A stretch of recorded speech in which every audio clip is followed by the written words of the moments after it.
हरियाणातील गुरुग्राममधील एका मोठ्या खासगी रुग्णालयात संतापजनक घटना समोर आली आहे। रुग्णालयात आयसीयू मध्ये व्हेंटिलेटरवर असलेल्या एअर होस्टेसवर लैंगिक अत्याचाराची घटना घडली आहे। रुग्णालयातील कर्मचाऱ्यानेच हे अत्याचार केले असून आरोपीची ओळख पटवण्यासाठी सीसीटीव्ही फुटेज तपासले जात असल्याची माहिती पोलिसांनी दिली आहे।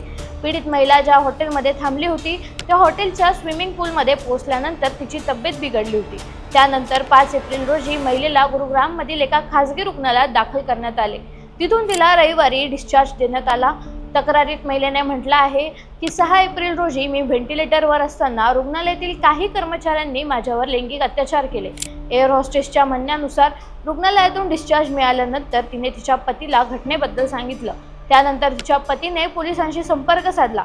पोलिसांनी दिलेल्या माहितीनुसार तक्रारीनंतर सोमवारी पोलीस ठाण्यात रुग्णालयातील अज्ञात कर्मचाऱ्यांविरुद्ध एफआयआर दाखल करण्यात आला।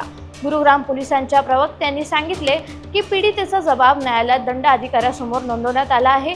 पोलिसांचे पथक रुग्णालयातील सीसीटीव्ही कॅमेऱ्याचे फुटेज पाहत असून लवकरच आरोपीची ओळख पटवली जाईल।